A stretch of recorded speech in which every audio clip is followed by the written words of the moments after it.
Born ready. Okay.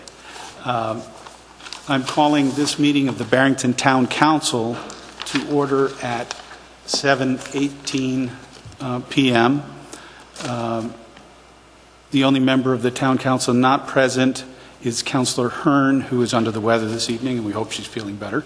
I would ask that all of us please stand for the Pledge of Allegiance.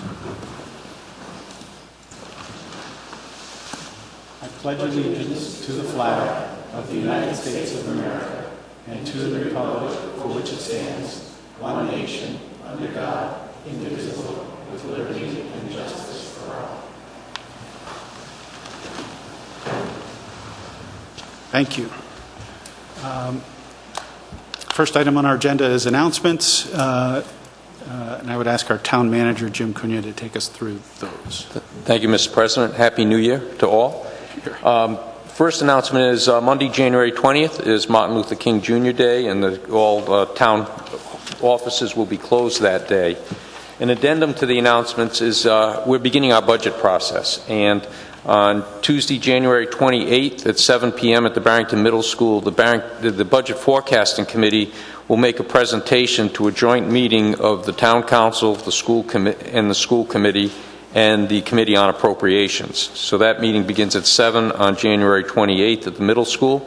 And then from through the rest of the budget cycle, which carries through the months of February and March and April, the Committee on Appropriations will be meeting generally on every Tuesday at the middle school at 7 p.m. We've attached a schedule where they will review the capital budget, the school budget, the municipal budgets on numerous occasions, and then begin their preparations for the budget hearing and the financial town meeting. So all those meetings are open to the public, and we hope that we get lots of participation. That's all I have, sir. Thank you. The next set of items on our agenda is what we call the consent agenda. These are items that are usually non-controversial and we pass as one batch, as one motion. There won't be any separate discussion on these items unless a council member or a citizen so requests and the request is for good cause, in which event the item will be removed from the consent agenda and will be considered in its normal sequence on the agenda. Are there any items on the agenda that anyone wants to remove for separate discussion? Anyone on the council? Yes, the planning report and item 11, the accepting a street.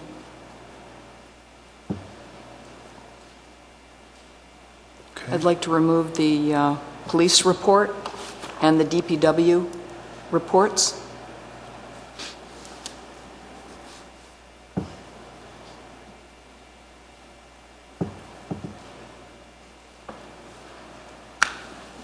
DPW. Good for you? No. Okay. Okay. With the exception of item 7. Nope. One from the public. Oh, I'm sorry. I apologize. I slipped my mind.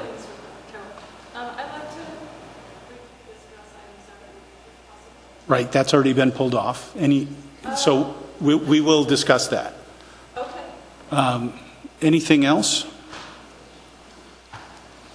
Okay. Do I hear a motion? Mr. President, is there a particular item that hasn't been pulled off of item 7? Because that's all the committee reports. I'm just going to pull off all of 7 and then Okay. we'll vote them all at once we've gone through all of the issues. So with the exceptions of item 7 and item 11, do I hear a motion to accept the consent agenda as presented?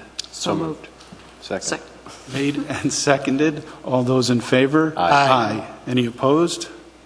The motion carries. Okay. Let's start with, just because this was the first one, item, the planner and the building and resiliency that Councilor Breyer mentioned. So the first item I wanted to discuss was the first item on the report, the submission of an application for Starbucks to be built. And I just wanted to request, I've heard a lot from the community, opinions and views. I know it's not something that comes to the council, but I wanted to ask if there could be a communication plan to make sure that the community is aware of each of the opportunities to give public comment and what happens at each of those meetings. Yeah, what we'll do is, well, I'll have to ask the solicitor if we can break out Starbucks unlike we typically do. I mean, right now the planning board is reviewing for the second time, and they will, the entrepreneurs will have to fund for the engineering plan review. That's being discussed tonight at the planning board meeting in the school committee room. Tomorrow night, the TRC, the Technical Review Committee, will review the plans for the first of many times, and there's also zoning issues that need to be involved. So there are going to be a number of meetings that engage with the Starbucks over the next 6 months, in all likelihood, and they're all posted with their agenda. I guess the question is it legitimate for us to break out the Starbucks issue and list out those items separately and treat it differently than we would other items, or just simply keep them on the agenda as we normally do? So I'm not sure exactly what change you want to make, Jacob. What is it that you want to see specifically? Making sure that the community is aware, if they have opinions either way, on specifically whether a drive-through would go onto County Road. But they can do that.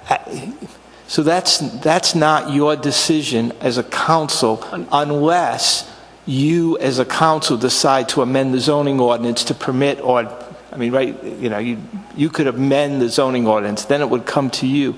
But while it's pending before planning and zoning, certainly there can be, you know, you could even make an announcement at a council meeting like tonight saying, hey, the next planning board meeting, the next zoning board meeting involving Starbucks is on such and such a date, so that individuals would know about it.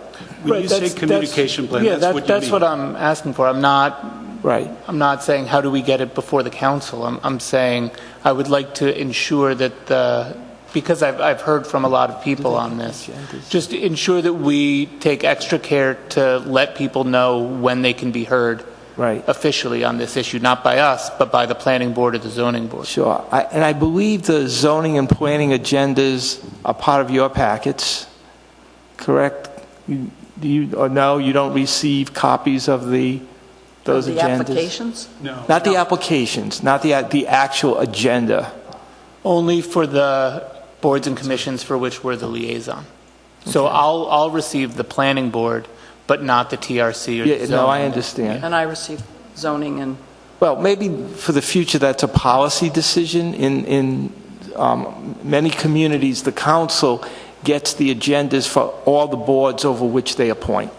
Everything from the EDC to zoning planning for the next month, here are the agendas. And then you're all aware. And you don't have to go on Clerkbase to find it. I guess my concern is that I don't want to treat the Starbucks issue any differently than we treat other issues in an official capacity. When another building is being built, we don't publicize exactly when we're going to talk about it. It's published in the agenda, as it always is. So I would think if there is someone, either a council member or a member of the community, that has particular interest in the Starbucks issue, they can track it through the agendas and publish that themselves, vice us officially publishing something that we don't do with other. I think we're setting ourselves up to either show opposition or favoritism towards this issue that we're not doing with other issues. I agree we should be consistent in the way we can't pick and choose which items that may happen to be before the zoning board for special consideration. I don't disagree with you at all, Jim. I think that's why I said it needs to be a policy decision. Either all the items are made available, or you shouldn't be picking and choosing. Yeah, and you're fine, like tonight, saying, hey, I want the public under announcements to know that, you know, Starbucks is being heard, I think, tonight across the street, and the TRC tomorrow. It's okay for you to say that as part of announcements. I do agree if administration's going to be providing information about what's happening at the zoning and planning board, it should be all-inclusive. That's all. Yeah, it's less about treating Starbucks differently and more about being responsive to what we're hearing from residents of Barrington. So our town clerk posts all the agendas on the town website. So I'm not sure that there's anything special that needs to be done in this case, because anyone that wants that information on Starbucks, it's easily available to them, and they can track it. And like I said, if there's a particular community member that has an interest and wants to publicize those, they could put it out on Facebook or something else. But I'm just concerned about the administration getting locked into a policy or procedure for this particular item that we're not doing for others, or having to do it for every item that comes up by subject, so to speak. Fair enough. This conversation is pretty good communication about it. There you go. But other items on the, I was curious, with certificates of occupancy issued for 35 of the 40 units at Palmer Point, I was wondering if we know what the occupancy is there, how many of them have been rented or purchased. I've been told that there is no occupancy available, that they're fully, they all haven't been Full moved into, but it's at full occupancy. Okay, that's good news. And I wanted to highlight the new polystyrene brochure that it was completed and put out. I was happy to see that. That's it for me. Okay. Vice President Weymouth, you mentioned the police chief, animal control officer's report. Yes. Is the police chief here? I have a question.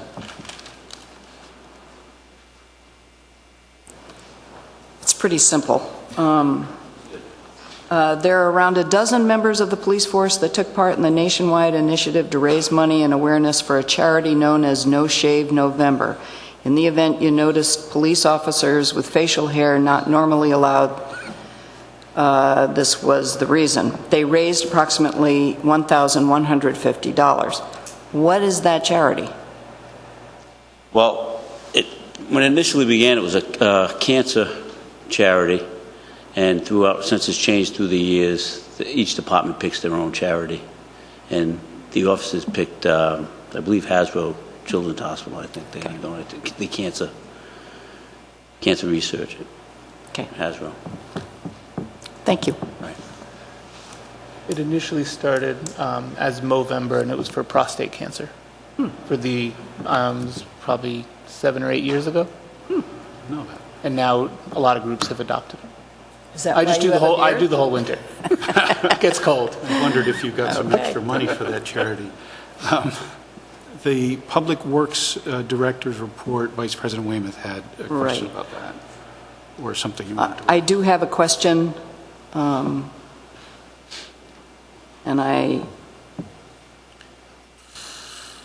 on your reports, you talk about turning the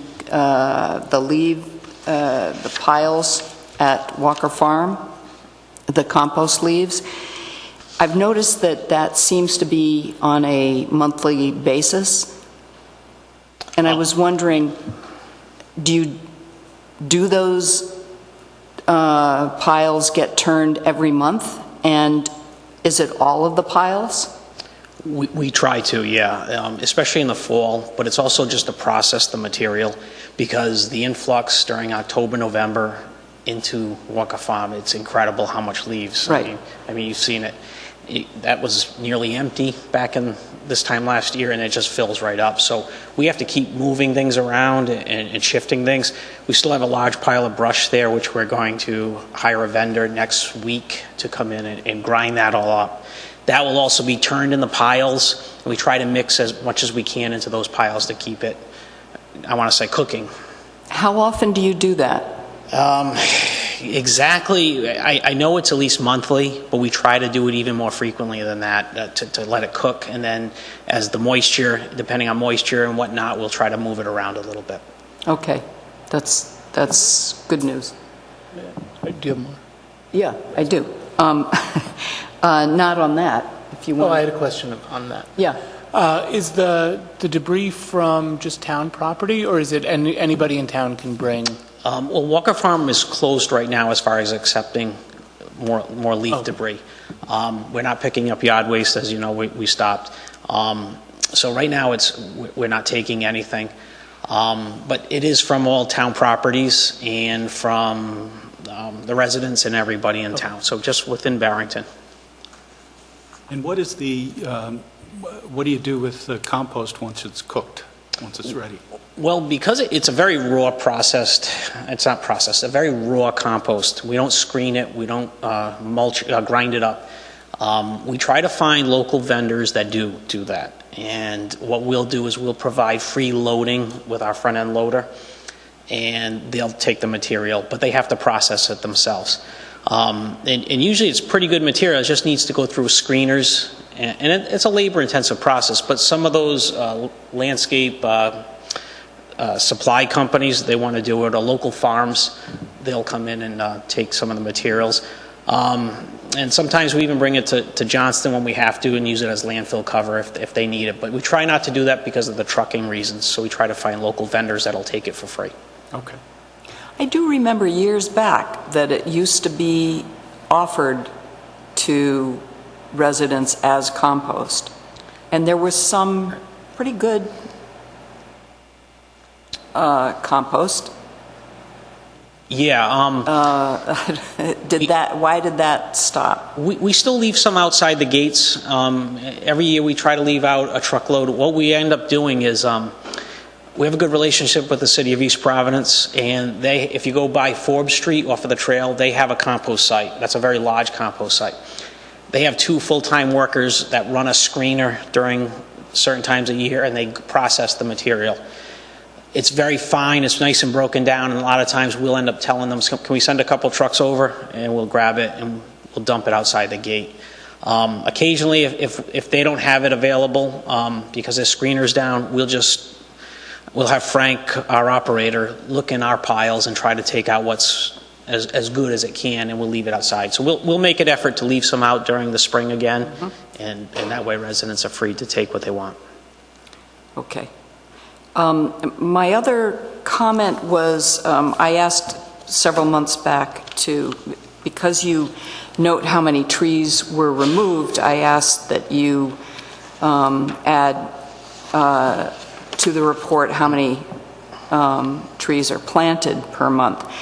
And I think I'm going to be doing this on a monthly basis. I'm going to point out that 16 trees were removed. In October, only 2 were planted. And in November, 1 tree was removed and 0 were planted. I think we need to keep track of this and up our game with planting as many trees as we remove. That's okay. I want to point out in the recycling percentage, there were a few months where it was down to 47%, and in the last 2 months we were at 50 and 51%, I think. And I'm grateful. I think the Barrington Times has been publicizing that. We've been encouraging people to recycle and hopefully reinforcing the idea that every bit you recycle reduces the cost for the town, because that's cost avoidance. Just imagine doubling our expenses, because if we had to take all of that recycling and put it in the landfill, that would double our tipping fees. So this is fantastic. To the extent we can do better, great. But I just think this is a great job, and wanted to point that out.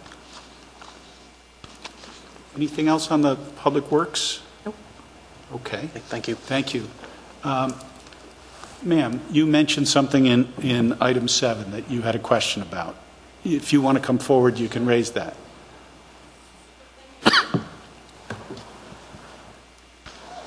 Hi, I'm Kate Pilson. I'm a new resident of Barrington, and I bought a home in 2018, so I'm directly affected by this new abatement.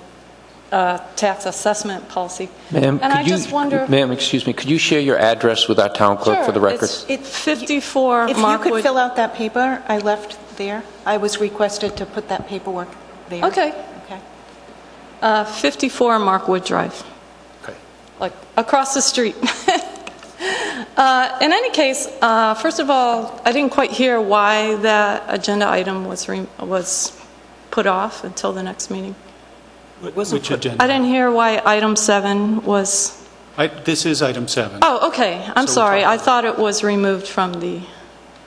It was mentioned. So, I misunderstand. yeah, let me Okay. explain. We have a series of items that are usually just non-controversial, so we pass them as a I see. batch. Okay. But what we do is we say, does anybody have anything in there that they have concerns about?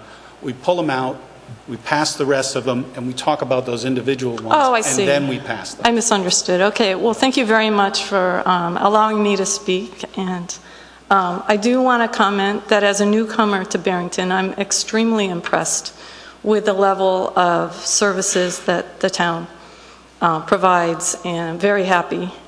And I am understanding of rising costs of personnel, materials, equipment, everything. I completely understand that. And I also learned recently that a few days ago, this assessment practice, which is still being enforced upon those who bought homes in 2018, of using their home sales price as the assessment basis, has been changed for those from 2019 forward. Is that correct? That was an announcement of the tax assessor, yes. Yes, so that's correct. So thankfully for those who did not buy before the year 2018, going back for many years, and moving forward from 2019, they are not subject to this method.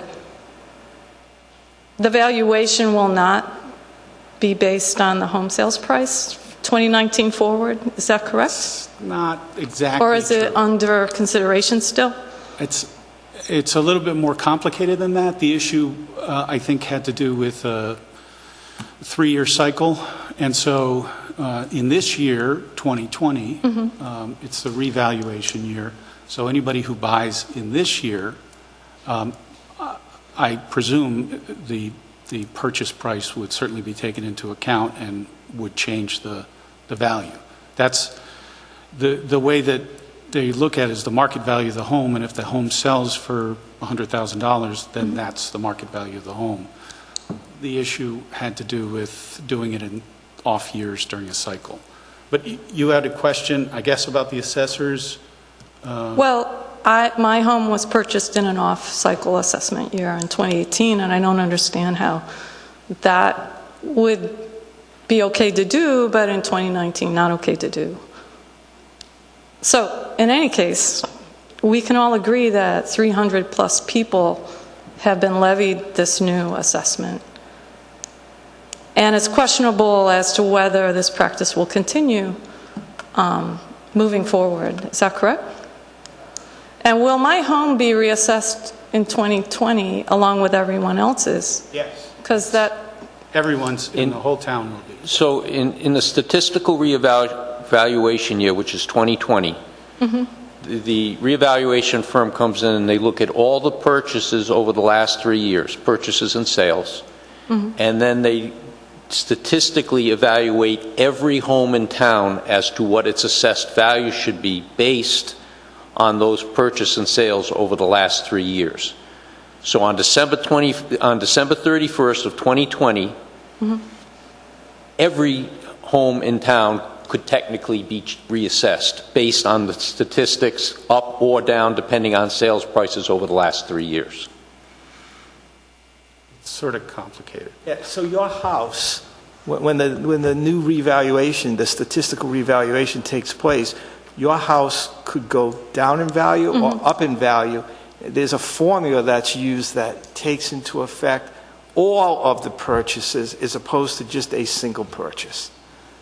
Okay, and so no one knows sitting here today what the assessment company is going to come up with as a value until it comes up. And then if, like now, if you disagree with that, you believe they and the assessor have made a mistake, we have this safety valve called the Assessment Board of Review, and then ultimately the Superior Court if you're still unhappy, because it's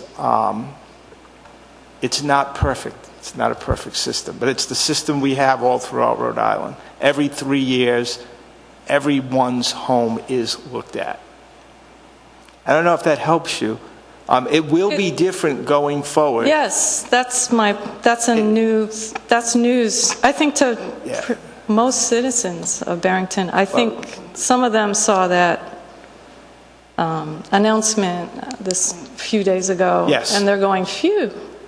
But this is news. I misunderstood the announcement, perhaps. About the 3-year... about everybody and how, Well, and that is the way it's done throughout the state of Rhode Island. It's not unique to Barrington. It's state law that requires these assessments to take place, these revaluations, I should say, every 3 years. There are 9-year cycles. 2 of the assessments are called statistical assessments, where there's an average that's derived, and then they extrapolate to come up with the assessments.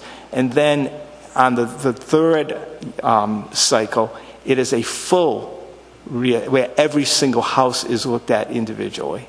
We are in, for 2020 here in Barrington, we're in the statistical assessment, not the full revaluation. And when will the full one be done? What year will that be? 2023. 2023. The next cycle. The next cycle. 2023. Yes. And so the folks of 2018 are paying higher taxes for 2 years while other citizens are not. Is that correct? No, because that won't be the case next year. Wait a minute. So if my neighbor next door has a similar house, but she has been in it, her house was not assessed up to what she probably would have earned had she sold her house. Yeah, and that's why... In 2018. Right, and that's... Is that correct? Yes or no?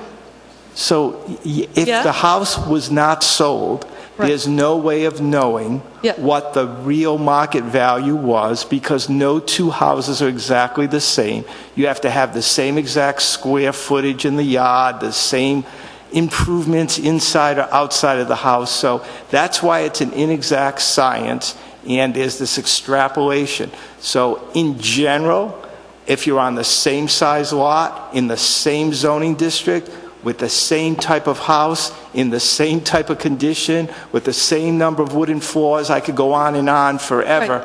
Right. All of those variables go into what the assessment is. So you can't, and I've been doing this for 35 years as a solicitor dealing with tax appeals. Although when you are not happy with your assessment and you decide to appeal it, what happens is you get your own appraiser, and that appraiser attempts to find other similarly situated homes in your neighborhood to say, hey, these other homes have this value on it, so therefore my home was overassessed, it should be lower. And the reval company and the tax assessor come in and say, this is why that's not the case. So it's difficult. There's no easy answer to this. I'm still not satisfied, I'm sorry, because the people whose homes did not sell were not subject to this same method in 2018. Is that correct? They were not subject. I don't know what you mean by this same method. That's what I'm having confusion with. The new change, which no other community in Rhode Island is employing. That is correct. Barrington is the only community. Thank you for saying that. Barrington is the only community in Rhode Island that implemented this for 18. You are correct. Or any other year. Well, that's not entirely correct. So, for example, I bought my house in 2015. Mm-hmm. The revaluation was shortly thereafter. And sure enough, when my house was reassessed, it was essentially reassessed at the purchase price. So every 3 years, that's very likely to happen, because anyone who buys a house in a revaluation year, when they do a revaluation, they're going to say, that's pretty much the market value of the house. So what you're saying is, the people who purchased in 2018, it happened in an off year. And yes, that is unique. Yeah. But it's not something that doesn't happen every 3 years. It usually does. And you have to But keep it in mind, doesn't usually happen 2 years in a row. it usually Our doesn't. house was assessed at absolutely correct. 2017, It doesn't correct? usually happen in an off year. And But your other question was, people- does it happen in other years? And the answer is yes. Usually But on every a 3 planned years. schedule that Every 3 years. realtors can disclose to buyers, Absolutely. we had none of that Right. at our disposal. But in answer to your question, does Yeah. this happen in any other year? The answer is yes. It happens every 3 years. But now, we've been subject to 2 years in a row. I understand that. Okay? So, I think that saying this isn't, and also that this hasn't been utilized in any other, in this year in any case, in any other town or city of Rhode Island. Why would our town be different, decide to do this, So, and other towns don't? Does that mean maybe our standards are different? so Maybe they're higher, maybe I'm- they're lower in terms of assessment practices? is that I put that is that a rhetorical question? kind of, because I don't know Mr. Minardi personally, and as I said, I'm new to town. I'm new to the state, too, so in any case, it was a little surprise for us. But I understand also that banks and mortgage lenders were surprised as well, and they wrote people's, they changed the terms of people's financial lives. And as I read in a very eloquent letter written by a citizen, Nancy Bracha, a single mother who moved here because she wanted her children to have a wonderful community, lives in a modest home, is a nurse, works very hard. She is now, I think she stated her mortgage was rewritten up $300 or $400 a month, which is very difficult for a single parent and citizen. And, financial institutions look at these things differently than the rest of us do. As I said, I'm very happy with the services provided and the level of commitment the town employees show. But I am, frankly, very disappointed in this. And I understand others are too.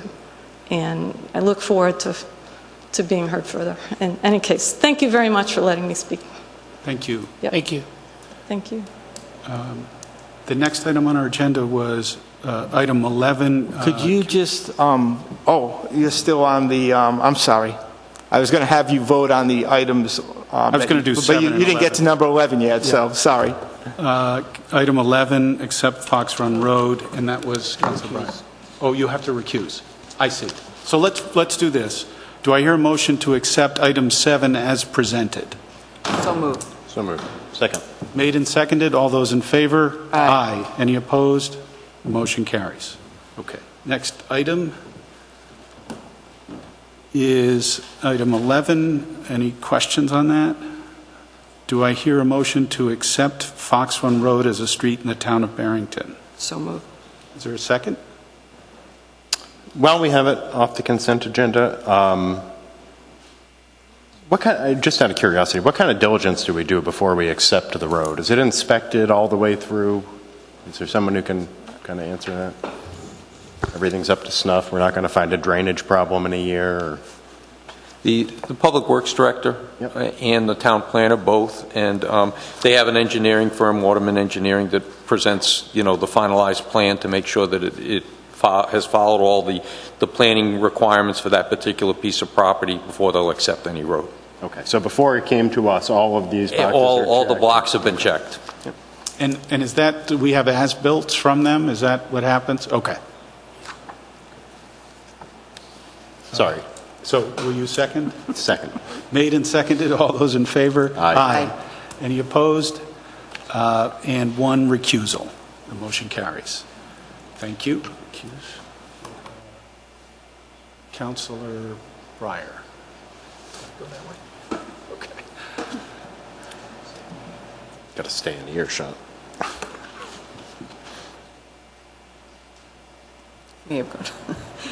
We'll take a short recess.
Okay, so we're back in session, and the next item on the agenda is the Bristol County Water Authority monthly report, and this is Chairman Klepper. I should note that Chairman Klepper is up for reappointment. However, not tonight, but he will not be here next month or possibly the month after. So I just wanted to, if anyone does want to ask him any questions, we would have to move it to add it as an item on the agenda, but I just wanted to give you that opportunity. I've interviewed him before, but if you hadn't, or I don't know if you interviewed him and wanted to, this is your chance. I've heard from him enough. Or I've heard enough from him. Okay. Please. Any questions about my latest report? Because it's been a very busy year, and because there have been filings by Providence Water Supply, we're holding a public hearing, and our meeting will be the 13th, next Monday night, at our Child Street facility. So we welcome anyone who would like to attend the hearings. They're all public, but we will then be setting the water rates. They will probably definitely exceed the usual 3.25% or 3 3/4 to 4%. It's likely to be significantly higher this year, given what's been happening and what's going on. There'll be a complete review. I've tried to give you kind of an outline of some of the things that we're considering, but there'll be a complete presentation made during the public hearing, and of course we'll be taking input from the public, after which in the regular meeting we'll be dealing with the water. Just let everybody know that. I'm happy to answer any other question you may have. On the Public Utilities Commission, do you have a sense of when that will be heard? We do not, but we have been steadfast in using our attorney to fight that. We have tried to bring in other smaller water systems with us. Kent County tends to want to do it themselves, but this ends up hiring a special consultant who will testify on our behalf. But also our attorney, Joe Keogh, is very, very well schooled, highly schooled in water departments, and did an outstanding job the last time that Providence tried this. They wanted 30%, and it was knocked down to a couple of percent. So saving us probably $100,000 or more per year, which saved every wholesale buyer right. that kind of money. But this time, we're trying to encourage others to join with us to fight this. Right, And these are technical. This is not, when I say fight this is not, has nothing to do with personalities. It has to do with, you can't count a particular water line that you're trying to upgrade, that the wholesale customers have to pay for that. Right. That's within your city. That's not a transmission line. So you can't pin that on us. It's those kinds of technical details that you use your experts for to work on, and just make sure that they're going to get their fair share. I mean, they have problems. The only way we can raise money, we have to have a rate to do it. And the facts are that over the years, people are using between 2 3/4 and 3% less water per year. Not because they're drinking bottled water or whiskey, but because they have toilets that save water. They have restrictors in the showers. In other words, we have water conservation techniques that are constantly being applied, and when they're not, the appliances come that way automatically now. Before, we had to go out and install them in people's homes. So water volume is going down. So you make an increase, but you're going to have less water sales to which that increase applies, and other things go up. But I say we're going to portray all of these details during the public hearing, so everybody understands what's going on. And as you well know, well, some of you well know, sometimes herding cats is an applicable term when you're dealing with 3 different towns and representatives from 3 different towns who have different interests and whose councils have different interests, but we always try to do the right thing for the system. And so we're happy to deal with that, and it should be a lively meeting next Monday night. Any other questions? I just want to make a comment that I think you do a wonderful job herding cats. Thank you. And just for the record, I won't do it tonight, but I intend to send you an email and explain the whole history of the composting. It's a very interesting tale. Good night. Good night. Happy New Year. The next item on our agenda is to discuss and act on interviews and appointments. And is Jory Allen here? Please come forward.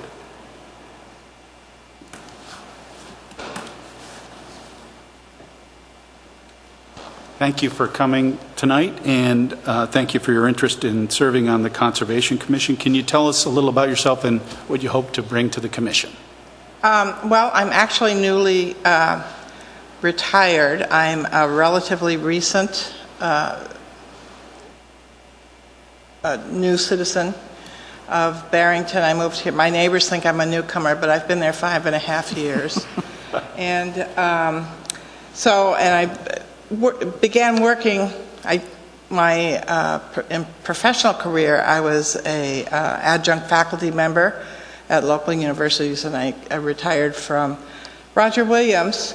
And so now that I am retired, I wanted to volunteer in some capacity and use my skills, if you will, but also learn at the same time, and to apply my volunteerism to an area that I have a keen interest in, which it would, of course, would be conservation. Thank you. Any questions? Thank you very much. Appreciate your willingness to serve. I'll be voting in just a moment. You have a lot of letters after your name, I've noticed. Oh. You must run out of space. Well, it takes a long time to earn them, so I use them occasionally. Yes. Is that it? That's it. That's it. Oh, okay. Thank you. That's the shortest job interview I've ever had. Do you know when the Conservation Commission meets? I think the next meeting is in another week, but it's monthly. Believe it's the second Tuesday of the month, and it's the only board that meets at 7:30, which is wonderful, in the library, one of those upper nice rooms. Yeah, it's a nice room. I did see that. I looked to see when the next meeting was, but I didn't really examine that where it It's met next. each time. It's a week from tonight. Thank you. I'll make a motion to appoint Jory Allen to the Conservation Commission. Second? Made and seconded. All those in favor? Aye. Aye. Any opposed? Motion carries. Thank you very much. The next item is an appointment, interview for appointment to the Housing Board of Trustees, and this is John Fitta.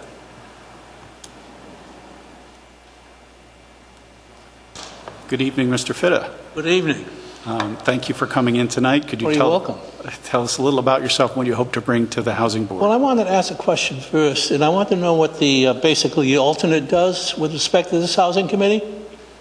Sure. So all of our alternates have the ability to vote if there is not a quorum of regulars. So you're sort of a backup. You can always, even if there's enough of the regular committee available, you're always available to take part in discussion. Yes. But if, for one reason or another, someone can't make it that night, Yeah. and the alternate is called upon, in that circumstance, you would also vote. And it's also typically kind of a way that we often will move an alternate into a full position when it becomes open. All right, thank you. Sure. Now you want to know about me? Well, I know about you, Oh, but my entire career, for the most part, has been in accounting. I've been a controller at University of Rhode Island. I retired as a controller and vice president of finance at Rhode Island College. In the interim, I was an original appointee for the Auditor General's office and worked for international accounting firms as well as medium-sized accounting firms. I'm a CPA, and that's about it. Okay. My only question was, given your background, are you aware that the Housing Board of Trustees doesn't have money? Well, I read that basically the housing authority is responsible for a housing fund, for administering that fund. And I understand it's an integral part. There's an amount in the general purpose financial statements of the town. I don't know what the amount is. There's no footnote so indicated, but I thought there's a piece of it in there. It's the amount that's the problem. There's probably no more than $2,000 in it. Oh, really? They do have a set-aside from the Spencer Trust, which I think you might have showed up at the end of the Spencer Trust meeting, which is something that's available to them for certain uses. But the trust was never funded the way it was intended to be back in '05. Housing Trust wasn't funded. So it's commingled with the trusts that we discussed tonight? There's no commingling. There's let's call it a bucket within the Spencer Trust that has been allocated to that purpose. Okay. But that's just so you know the background of the finances. They have been strapped for money for a number of years, which has sort of hamstrung them in carrying out their mission. The other thing that piqued my interest was the fact that low-income housing has been on the front page of the Journal in the last week. A couple of articles on it. I think it's something that we're going to be certainly talking about here in the future. So that's the winter nights are long and lonely now, and I need to do something again. So. I think we could find you some reading I was a material. member of the Appropriations Committee. That was I ran on that a couple of years. So. Okay. I was on the council when you were. What's that? I was still on. I know you. Yeah, on the council when you were. Any other questions? Well, thank you for your willingness to serve. Hey, Michael. Thank you. I would like to make a motion to appoint John Fitta to the Housing Board of Trustees. Second. Made and seconded. All those in favor? Aye. Any opposed? The Do we motion need to carries. say as a first alternate? Oh, as a first alternate. I think there are vacancies for full members. No. No? Filled Are we finally last what? month of the- yeah. Wow. Yeah. All right. Still have 2 alternates left. 2 alternate slots. Right. But people have been showing up. Yeah. Before you move on, so Mr. Fitta, so you know, I think there is a meeting tomorrow night at 5:45. You got it? Just a little. Great. Okay. Next item on our agenda is public comment. This is an agenda item for members of the public to speak regarding a topic that is not already on the agenda. Please indicate that you'd like to speak by raising your hand. When you're recognized, please approach the microphone in front of the council, state your name and address for the record, and please sign in at the podium. Would anyone like to be heard for public comment? Okay, seeing none. The next item on the agenda is to discuss and act on bids. The Department of Public Works is seeking a big dump truck.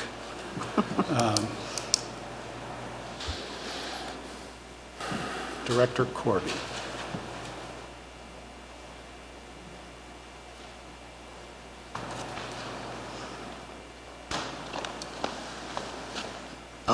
This bid, we're recommending the award to Flood Ford of East Greenwich.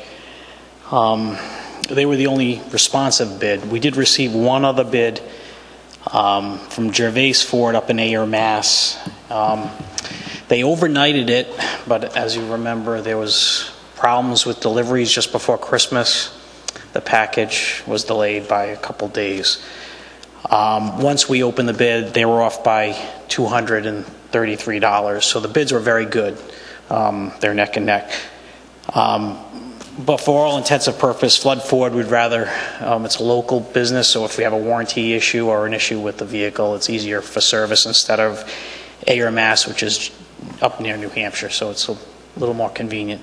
So we're recommending, it's the replacement of a dump truck that was totaled in an accident back in, I believe it was October, November. It's a smaller dump truck. It's one of our snow plows, and we did receive an insurance reimbursement for a good chunk of this, and the remainder will come out of the DPW vehicle replacement account. So, great. Any questions? I was just wondering how that, because I know this is being replaced much earlier because it was in an accident, and so it's good that insurance is covering most of it. Does the 20,000 or so portion, does that put us off course for what we're scheduling for replacements? No, back in November, you guys, we recommended the vehicles that were on our capital improvement account. They were all awarded, so we do have a little surplus in there, and it's enough to cover this, which is good. Good. All right. Okay. Any other questions? Thank you.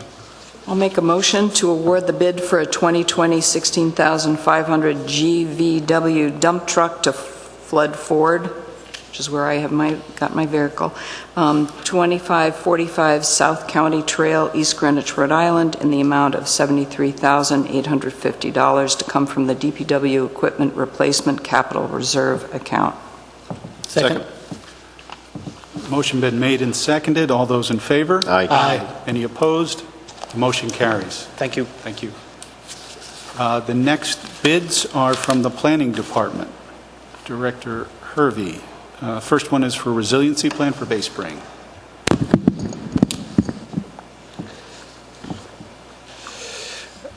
This is being brought forward to get ahead of an anticipated release of a request for grant proposals from DEM for it's related to a $5 million coastal resiliency and public access bond. We expect that to be announced pretty soon, but we wanted to do the planning, legwork, cost estimates and things like that for potential resiliency projects that would help us qualify for that grant money. And similar to what we did at Walker Farm, which was an accelerated planning process just for one site that is looking pretty good for us to get municipal resiliency program money from the infrastructure bank. This would be the same on-call engineering firm that would do this project. This is Fuss & O'Neill. It would focus, this is based on a meeting we had involving Save the Bay, my office, and Fuss & O'Neill to just kind of brainstorm some potential resiliency projects that might score well we haven't seen the grant criteria, but we think this might be a good way to go about this project, which is to focus on, we noticed that there are multiple projects in the Bay Spring area, in other areas as well, but in particular the Bay Spring area, including significant erosion concerns at Latham Park along the southerly unprotected shoreline. I know the neighbors are concerned about that status of that. The status of the erosion near Narragansett Avenue at Allen's Cove, with the public access path, that's worsening. There's Reed Avenue. It's a low-lying section of roadway that's often flooding, and we think that might be a culvert redesign issue. There are a couple possible opportunities for end-of-road retrofits where you pull back pavement and add stormwater measures to capture the water. So that's just in that one area, and it's also I think if you look at all the hazard mitigation maps, and we did the analysis of vulnerable areas, that's the densest and most vulnerable, the combination of that in town for hazards, flooding, storm surge, sea level rise, and there are other sections that are very vulnerable. Hampton Meadows comes to mind. So this would be a kind of a good, I think, approach to kind of move forward to comprehensively address neighborhoods, and starting at one of the more vulnerable sections of town may seem to make sense. So Fuss and O'Neill, with that in mind, Fuss and O'Neill provided a proposal to at a cost of $18,500 to prepare this resiliency plan for the Bay Spring area. The projects I mentioned were just examples. Whether or not that's actually what is in the grant applications to be determined, but it would include some public input, meetings, and site walks with the public, and the council is welcome to attend, I would think. And you can, so it's really kind of eye-opening when you see erosion in person, or other flooding issues or opportunities to, why is all that pavement at the end of this road? No one uses it. So so that would be the request to approve this bid, so we can move forward now and do a really strong plan with really good cost estimates for the projects that end up being proposed, in anticipation of leveraging additional money in the future. So do you anticipate this sort of approach to the other vulnerable parts of? I think it's interesting. We'll see how it goes, but I think it makes sense, because you're not just doing one item, you're doing multiple items. And right. The harbor area, Mathewson Road. That could be another area. And certainly the Solom's. So a lot of areas in Solom's, a lot of sections of Solom's. Yeah. So this would be step one. There would be definitely future neighborhood resiliency plans. I think that makes sense, kind of figure out the prioritization and move forward. Hopefully this money from the state will be just a starting point. I think the state knows that the state's in trouble, so yeah. I think we're going to see additional money in the future. Are this expense, would it be able to be rolled into the overall project, so that when we apply for the grant, there's always, whether it's 15% or 10%, 20%, whatever. The match, can this cost be part of? I kind of doubt that, because they want to see, I don't know what DEM does with their recreation grants, is that once they award it and after you sign that agreement, the grant agreement, that's when you can spend the match. That's when they start counting the money. Maybe they might amend the rules in this case, but that's typical that this will be, we have to do the work or we can't get the money. So I'm pretty sure it won't qualify for the match. But the idea behind this is that we'll have essentially shovel-ready projects to apply for a grant for. Yeah, yes, and I probably got the anticipation of this, we have to include some money in the capital budget to help with the match. Right, because it's, what is it usually, 25%? 20-25%. Okay. I'll make a motion to award a bid for $18,500 to Fuss and O'Neill to develop a resiliency plan for the Bay Spring neighborhood. Second. Motion's been made and seconded. All those in favor? Aye. Aye. Any opposed? Motion carries. Thank you. The next one is the renovations for the lower level of the PEC Center. and this has got a number of moving parts to it. This is a pretty tricky item. It's hard to bring it forward until we saw how the roof project was panning out and how the bids came in on this project. So we weren't sure how much was available. I think at this point we're comfortable. We'll need to reduce, as part of this request, reduce the contingency we have on the roof and move it over to this project. So we have some kind of contingency on this project. The town is moving. We have Brewster Thornton doing the roof project as well as the lower level renovations project, which is renovating the senior center or the adult enrichment center and tap-in. So that the tap-ins renovations will make that area ADA compliant. We have pretty bad situations with changes in levels, having to go upstairs to get to the food pantry. It's kind of uncomfortable space, outdated space, and this would move all their spaces that the public uses to the main level. So people walk in, you have the food pantry as you walk in, kind of straight ahead. You'll have tap-in offices to your left. You have these storage, kind of there are other items they have in areas to shop or whatever to the right. Where there's kind of this storage areas now, but that would become the tap-in, dedicated for tap-in, household goods and stuff like that.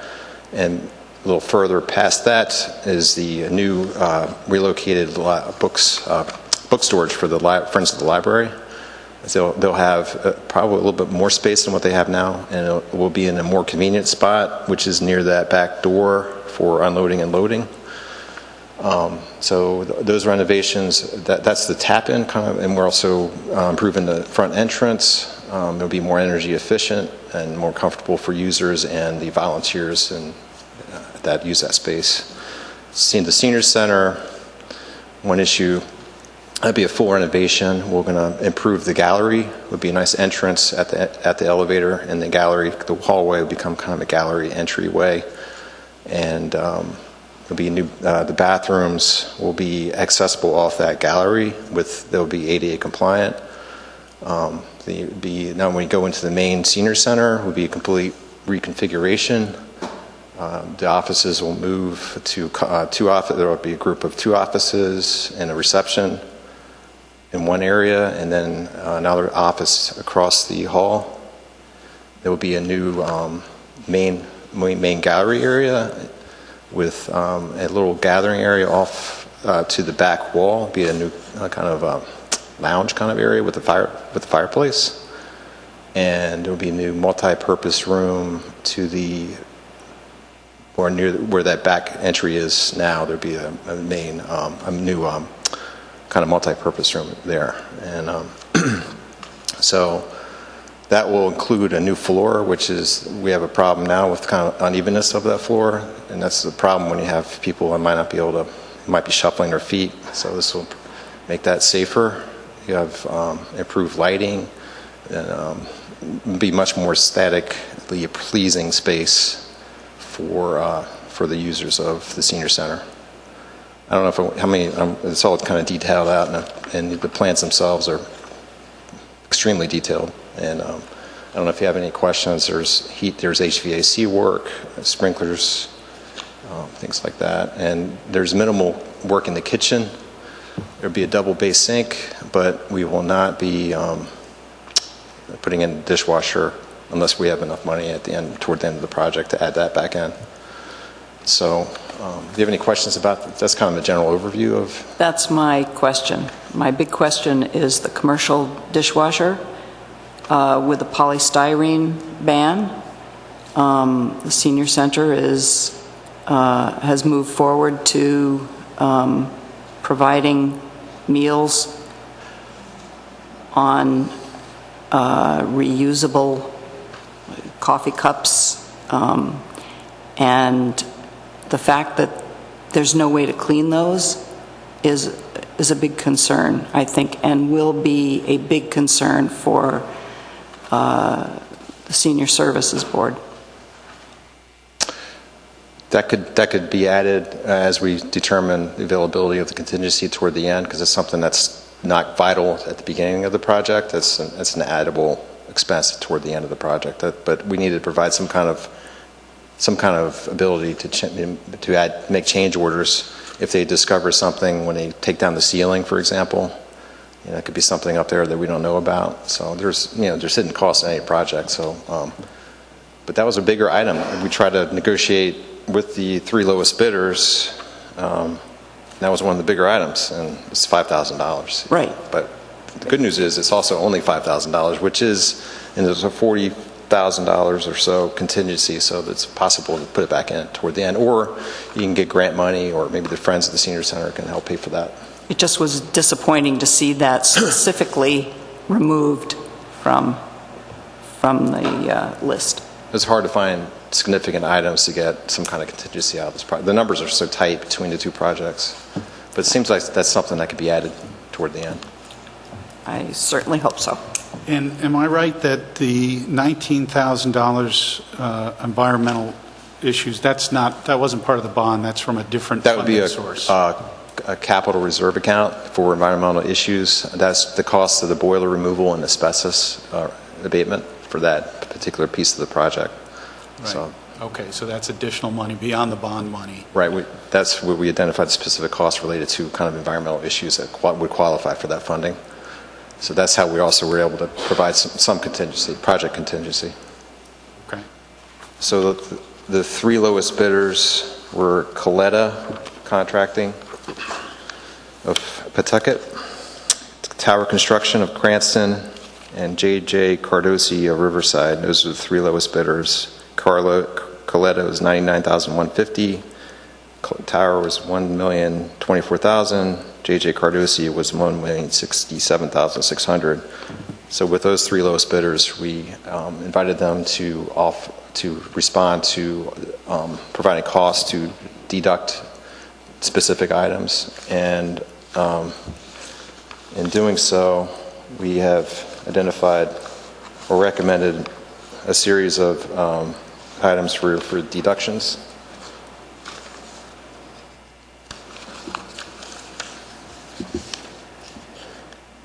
Well, one thing we want to do is include the boiler project, boiler removal and abatement, and installing cages, and that's going to add $24,000 to the project. But the elimination of the dishwasher at this time, the tap-in, reducing the HVAC, how much of that space has air conditioning, is another reduction for the low bidder of Coletta being the low bidder is $10,000. The dishwasher is $5,000. Eliminating some wood floor finish at tap-in, rather than make it nice and pretty, you just kind of keep it a little bit rough looking. That's saving $9,000. Eliminating a metal some kind of edging in the ceiling that's kind of dropping down in the senior center. This that edging is a $2,000 item. And also swapping out the type of carpet tile and the type of luxury vinyl tile in the senior center. And we're also taking the deduct on swapping out the type of lighting that was specified with what Coletta is recommending. That's $10,500 in savings.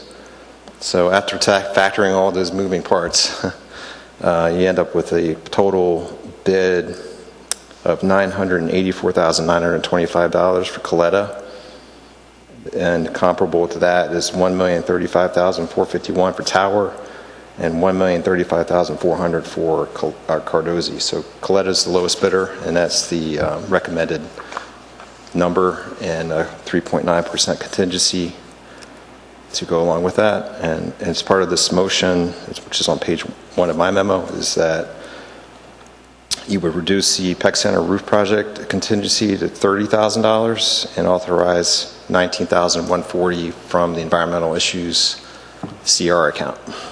If I can just add that Phil and I spent an extensive amount of time with the architects on this and trying to get as much as we possibly could. And as Phil articulated, A lot of moving parts, trying to figure out where the priorities are. We worked with both Tappan and with the senior center folks. They've all had an opportunity to review this. No one got everything they wanted. The good news is we got a lot more than we thought we were going to get with this bid, based on Phil and the architect's hard work with looking at alternatives and what we could deduct. And putting this kind of investment into both those facilities is going to make them much more likely to be able to get a grant for additional items because we've invested in them. For example, the Champlin Foundation looks for what investment's already been made and where the holes are. And so we're hoping that both the Senior Center and Tappan will be able to acquire some more funding to finish off the dishwasher and some of the other things, the flooring and some of those things that we weren't able to add into this. In addition, there's $68,000 worth of contingency left. Should you approve this, 30 from the roof, 38,000 from the lower level, which could hopefully be not all utilized and expended on some of these alternates that we had to remove from the current bid. I had a question about the roof contingency. So reducing it by it's $140,000 less than it initially was. What's the confidence that we don't need any of that for the roof? Whether we don't need any of it, I'm not... Any of the 140, not any of what would be left of it? Yeah. Confident enough to put it in the memo and ask you to do this. This is based on discussing it with the Brewster Thornton and the understanding that the flat roof part of it is really the biggest concern about opening up some kind of like significant change order, because that's where you might find some additional rot beyond what was specified as kind of an allowance in that bid, in that contract. And at this point, there doesn't seem to be any real major can of worms there. And biggest concern was structural damage that we'd find when we remove the old roof. And we're past that. And we're past that. We've got the initial covers. We're over 50% with the slate shingles. We're almost 100% on this particular side. And they've already got the first layer on the flat portion laid down, and they've started laying down the membrane. So the chances of there being any significant increases for something that they find is very unlikely. And that's why we're hoping we get most of that $30,000 that we can use downstairs as well. Any other questions? so that would be part of the request to release any remaining, knock on wood, we have a significant amount of money left in that $30,000 to this project as well. So that would go toward the renovation project. That would be part of the request. Okay. So, Mr. President, there's three motions, as I think you can see in my memo, that we need to pass if you agree that this is the way to proceed. Do you want me to make the motion? Sure. Why don't you? I would like to make a motion to reduce the contingency for the Peck Center roof project from $169,800 to $30,000. Is there a second? Second. Motion's been made and seconded. All those in favor? Aye. Aye. Any opposed? That motion carries. I'd like to make a motion to award the bid to renovate the lower level of the Peck Center in the amount of $984,925 to Coletta Contracting Company of Pawtucket, Rhode Island. Is there a second? Second. Motion's been made and seconded. All those in favor? Aye. Aye. Any opposed? Motion carries.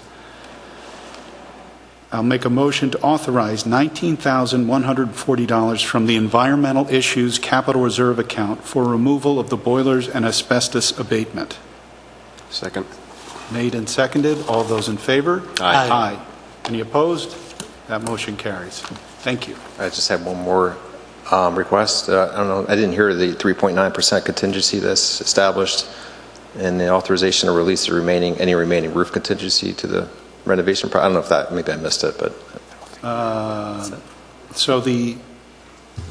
No, we don't have to go there, Phil. That if in fact there are specific items that can be fulfilled with that contingency, we can always come back at a later time. Because that's not on the council agenda. It's part of the bid award, isn't it? No? To use the extra money for... But it's just a normal contingency that you include in the contract, the bid award. 3.9%? It was in I mean, it's not one of the motions, but it was in the memo. So it was, Normally you have a contingency as part of the bid award. it was in the memo that was posted 3 days ago. So if we amended the second motion for the 984-925 to award that bid to Coletta in the total amount, which is 984. So let me make that motion again. I make a motion to award a bid just got to add the contingency from Coletta Contracting Company of Pawtucket, Rhode Island, in the amount of $984,925 to include a contingency of 3.9% to complete interior renovations of the Adult Enrichment Center and within the tap-in spaces in the lower level of the PEC Center. Is there a second? Second. Made and seconded. All those in favor? Aye. Aye. Any opposed? I didn't Motion make- carries. I didn't make the motion. Okay. Thank you.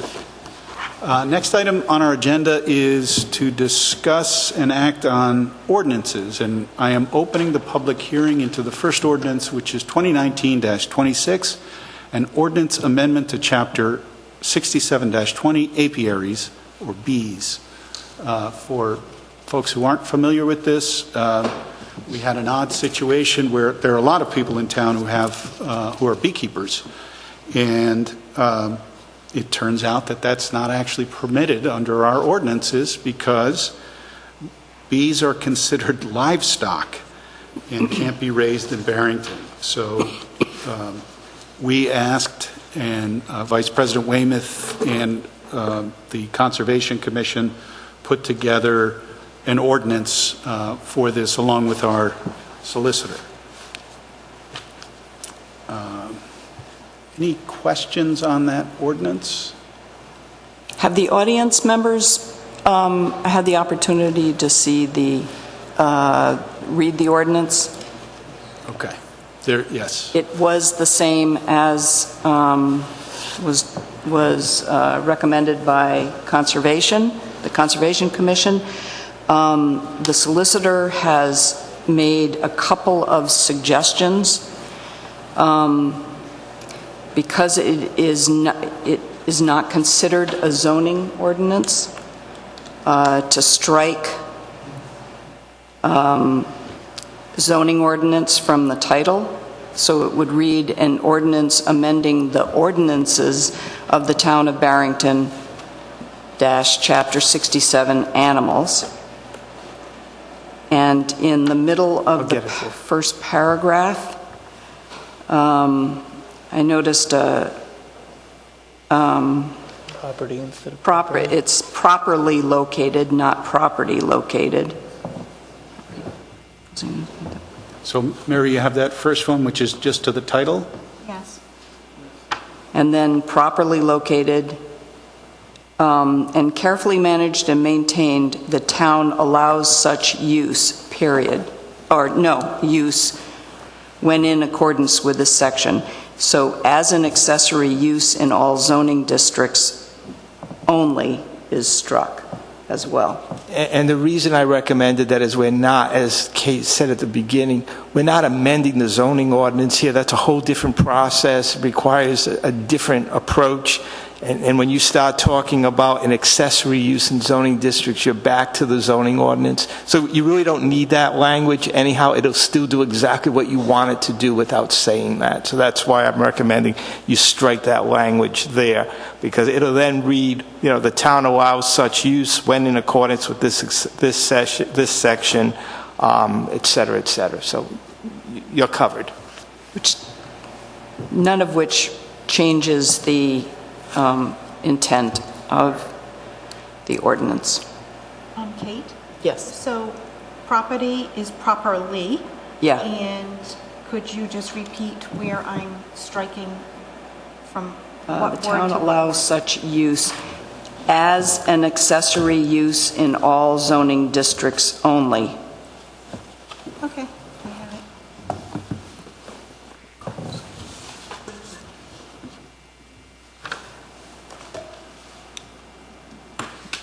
Any questions from the public on this? Concerns? Okay, seeing none? Could I just see a show of hands of people who are in support of this ordinance? Great. Thank you. Wouldn't it be fair if we did a vote, but there aren't enough people here. This is actually a fairly interesting process to understand the right way to do bees. I know very little about it, but it was interesting. It would make an interesting story. It was a huge learning experience for me. And and the first ordinance that passed through conservation was, even I knew it was ridiculously onerous. So with the help of knowledgeable people. It was the tags on each of the bees. That was it was basically, they were going to have to sign a license to exist. But if you want to close the... do you want to make a motion for this? Do we do that after the public hearing? I'm closing the public hearing. With great pleasure that I make a motion to adopt 2019-26, an ordinance amendment to Chapter 67-20, apiaries, bees, as presented. Could you just say as amended instead? As amended, yes, of course. Second. Made and seconded. Any further discussion? All those in favor? Aye. Aye. Any opposed? Motion carries. The fans of bees. Thank you for coming. And thanks for your help.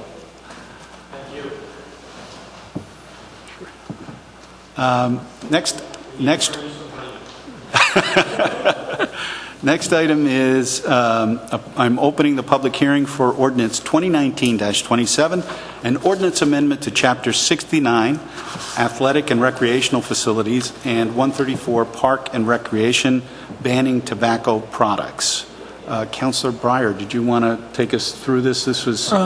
Yes, so the initial purpose of this was to ensure that e-cigarettes and vaping, as inhaling things technology has advanced, it's updating our ordinance to match that. And in doing so, it appears that the Solicitor's Office realized we could also kind of combine two separate areas where this was addressed to address it just in one. And so, as presented, it would prohibit the use of smoking standard flame-lit tobacco products, as well as vape pens, e-cigarettes, and the like, from towns' parks and fields, pretty much town property with the exception of outside buildings in non-recreational facilities settings. I did have one change that I'd like to discuss making, which would be to remove the during youth events at the end of section 69-2, so that it would read, no person shall use any tobacco product at any athletic or recreational facility owned or leased by the town of Barrington, period, as opposed to during youth events. There could be a non-organized event, there could be kids there could be adults there, but we take a lot of care in our town to ensure that we're being both environmentally friendly and health conscious. And I think it's fair to expect that residents abide that interest on town's property. Right. And something that I wouldn't have thought of except for what's going on in Australia is there are times when you really want to be careful about lit cigarettes and that sort of thing, because you don't want to start a fire. Does that include the town beach? It does. So on the second section, At the first section. first section, yes. The last line of the... It says exclude? Right, but that was a standalone section that is no longer needed because I saw it somewhere because I had that concern initially. Let's see. Because cigarette butts are probably the number one piece of litter found on beaches. Oh, yes. So, Chapter 134, Article 1, General Regulations. Tobacco products prohibited. No person shall use tobacco products as defined in the earlier section of this code at any park or beach of the town of Barrington. The next section had what appears below that is where it said it was prohibited at the beach specifically, but it's no longer needed because at any park or beach of the town of Barrington is included earlier. Okay. Just as long as it's in there. Would anyone from the public like to be heard on this ordinance? Would you? Please, come forward.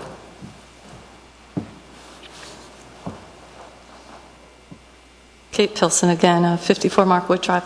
I think it's terrific, and particularly making it for all uses at those parks, not just youth events. And thank you. Thank you. Seeing no one else, I'm closing the... Mr. President, just one question on the definition, 69 TAC 1, the first paragraph where we say shall exclude Barrington Beach. Under definitions of athletic and recreation facilities, should that be removed? Yeah, I don't think it adds anything, and it just, except confusion. Well, it says Barrington Beach is an athletic or recreation facility, and we're including it. Well, my assumption would be that in other parts of Chapter 69, there are probably areas where we've set guidance for how they can be used or not used that we don't want to impact the beach. And Right, so it's so- Section 134 that says, it's Chapter 134 that says it's not allowed at the beach. Right. It's already covered elsewhere, and we don't want to... The exclusions for the Barrington Beach are greater than what we're doing for athletic and recreational facilities. So I think it's important, actually, to leave this because, as it stands, you cannot smoke on the beach. Yeah. So we're just taking it's just not referencing this athletic or recreational facility area because it's taken care of elsewhere. It sounds confusing, but I think this is the better way to go. Okay. So I am closing the public hearing. And do I hear a motion to adopt this as amended, that is, to remove the words during youth events from Section 69-2, that otherwise as presented? You want to make the official motion? I'll move to adopt 2019-27, an ordinance amendment to Chapter 69, Athletic and Recreation Facilities, and 134, Park and Recreation, banning tobacco products, as amended. Is there a second? Second. Made and seconded. All those in favor? Aye. Can we have a discussion? Oh, sure.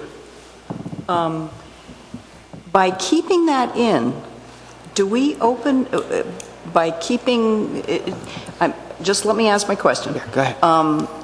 Do we open ourselves up to possibly being sued because a lawyer can find that section and say, but it is, the town of, the Barrington Beach is excluded? So what we're doing is excluding Barrington Beach from the definition of athletic or recreational facilities because we have a whole separate section just devoted to Barrington Beach, and we don't want it defined here as an athletic or recreational facility, even though it's a recreational facility, because under the Barrington Beach prohibitions, etc., it's so much greater and so much more expansive than this small definition here. And this is how it reads at present, by the way. This is how it presently reads. As long as there are three lawyers' eyes on this. Okay. That agree with that? At least. Depends what side of the case you want to be on. That's what I'm afraid of. But there is also a specific section where it says, as its standalone item, no person shall use tobacco products as defined in Chapter 69 of this code at any park or beach of the town of Barrington. I mean, that's Right. So my point is, when it comes to tobacco products, we're being completely consistent. Barrington Beach refers to this definition of tobacco product. What it doesn't refer to is the definition of the recreational facilities. So you cannot smoke on the Barrington Beach, and no lawyer is going to be able to get around that because it's explicit in that other section that refers back to this. It's like the bankruptcy code. You got to go through 5 sections to get to where you want to go to. Okay. All right. Motion's been made and seconded. All those in favor? Aye. Any opposed? And the motion carries. That's great. I am opening the public hearing into Ordinance 2019-30, an ordinance amendment to Chapter 144, Use of Public Lands.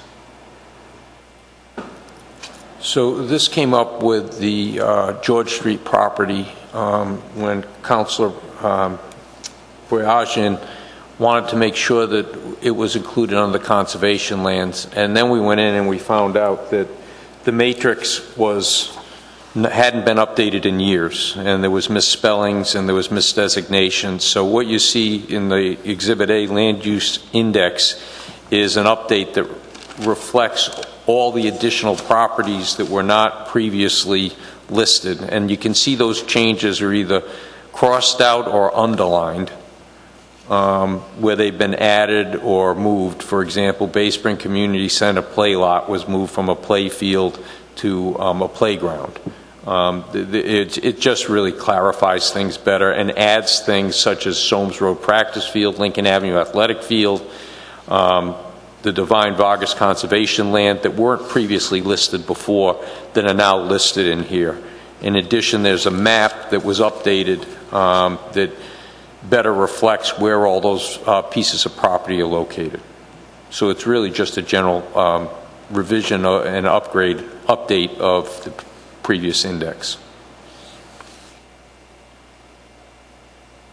Would anyone from the public like to be heard on this?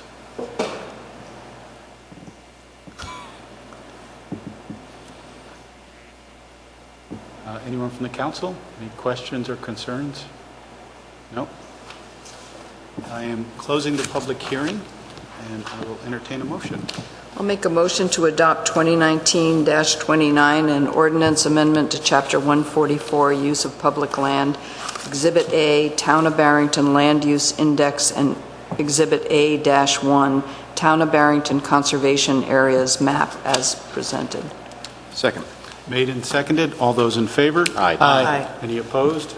That motion carries. Next item is to set our agenda for the Monday, February 3rd.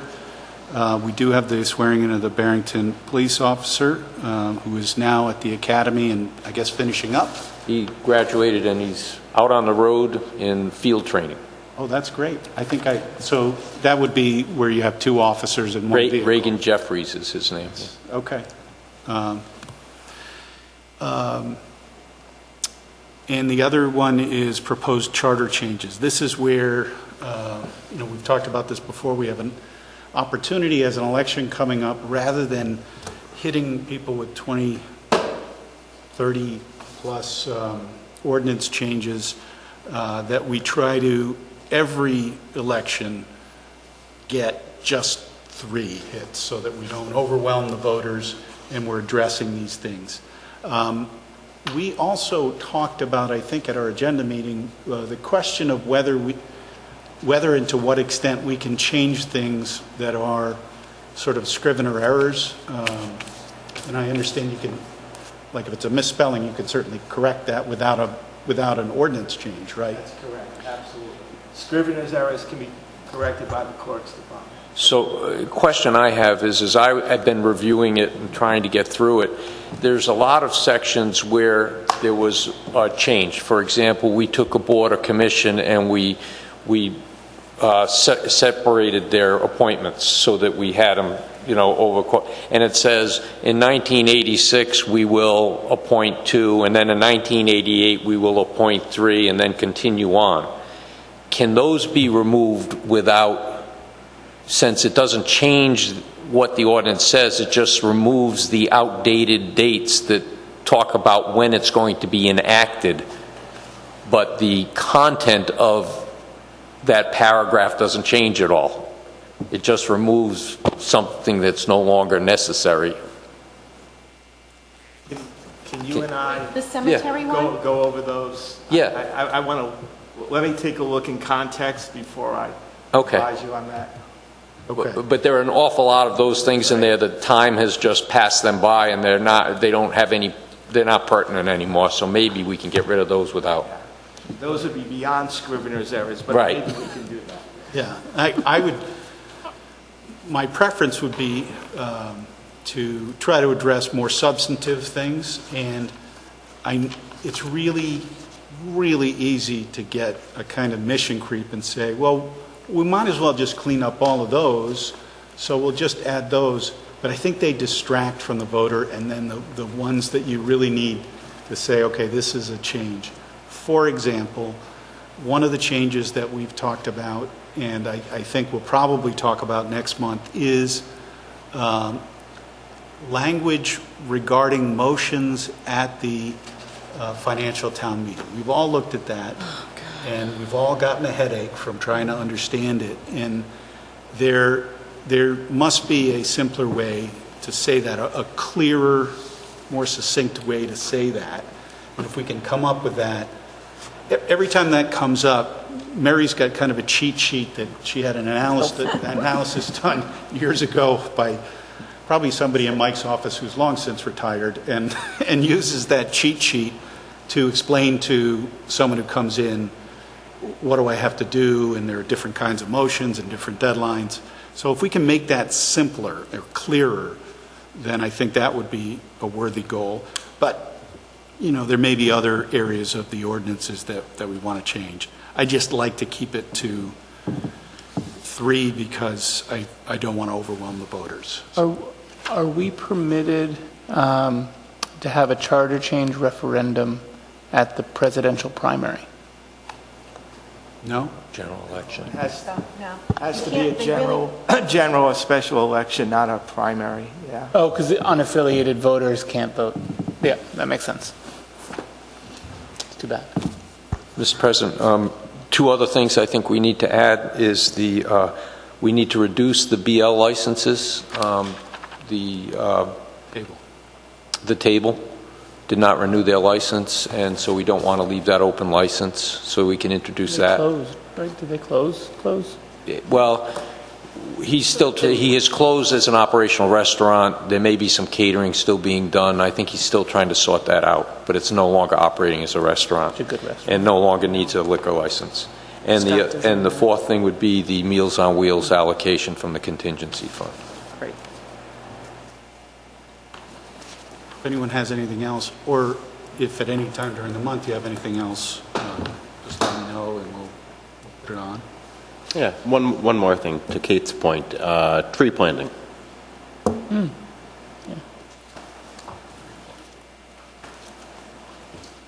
Thank you. Well, we just reappointed our tree warden, so we should probably get out there tonight. And I can share with you the movement on that. Unless if there's nothing else, do I hear a motion pursuant to 42465A2 litigation SU 2018-0250 K&W Automotive versus Barrington, and to discuss executive session minutes from November 4 for placement on the town council agenda for February 3rd. So moved. Second. Made and seconded. All those in favor? Aye. Any opposed? Motion carries. We're in executive session.